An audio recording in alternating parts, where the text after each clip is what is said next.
This is Mark1 K1 with another lore video. Not lore, L.O.R. My bad. Stands for Little Opinionated Reviews. Haven't done one in ages. Not that that matters too much. But yeah, I wanted to do this one on Shadow of Mordor, which you'll see in the background.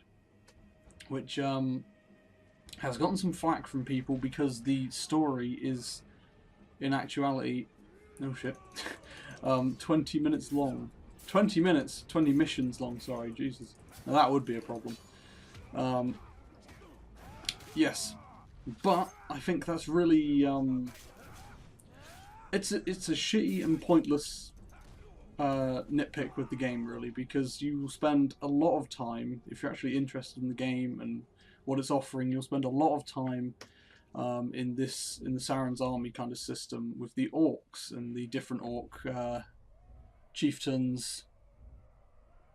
There's that, and war chiefs. Yeah, there you go. And there's a big system here. I won't explain all of it because, well, not to say it's massively in depth, but there's a few little bits to it that would take a while to explain. More than 5 minutes, probably.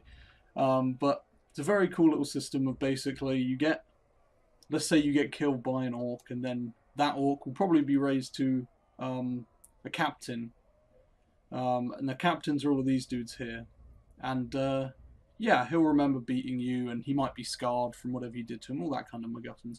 It's a good, very nice little system that kind of helps the game have its own kind of established world. Like, you really feel like, okay, I'm having an impact on the world and the events that are going on in it. So you can, honestly, for me, I had hours of fun without even doing like the first 5 missions, maybe, I can't remember, but I hadn't done a lot of missions, and I was just messing about in this system and having fun killing orcs, basically, and messing with their hierarchy.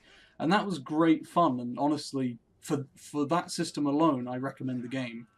As well as, obviously, the combat system being incredibly fluid, incredibly nice. I did actually play the first Dark Knight? The first Arkham game, anyway. And while I thought it was alright, I didn't really have any problems with it. It's so much nicer. The combat system in this is so much nicer. And obviously they have a character that's less clunky. Oh shit. So, you know, he can move around a lot better, quicker, more swift, agile movements and stuff like that. As you just saw there as well, there's a lot of climbing mechanics, very similar to some of Arkham City and Asylum and all that, but it's a very big blend between Assassin's Creed's climbing and the Arkham one. Like I say, it's more agile than Arkham's, definitely, and it's more accessible, whereas it's not the exact same as Assassin's Creed, but generally you can climb on everything, so that's also very handy. But oh, I need to get down. Okay. So, overall, the game is good. The combat's really fun, it's enticing. Honestly, it's a game worth buying just on the combat alone. The story in and of itself, there are going to be Tolkien fans that aren't going to be happy with it because, actually it uses somewhat...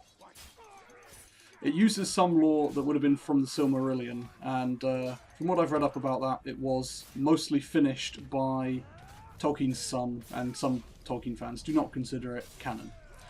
So anyone in that camp is going to be not very happy, suffice to say.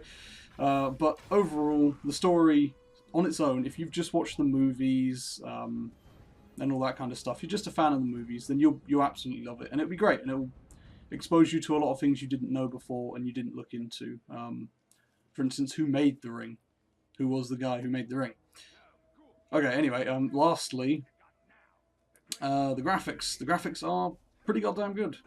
Very nice, and it still runs on a mid-range like my rig. Surprisingly well on almost everything on Ultra. Obviously I've turned the shadows down and all that just to stop complete fucking frame rate drops, but for the most part, yes, it runs very well. I'd say probably between 40 and 60, mostly 50 to 60. So yes, would I recommend this game? Definitely. It's a very good purchase, very fun, even if you're not particularly into the kind of kid-friendly Tolkien stuff.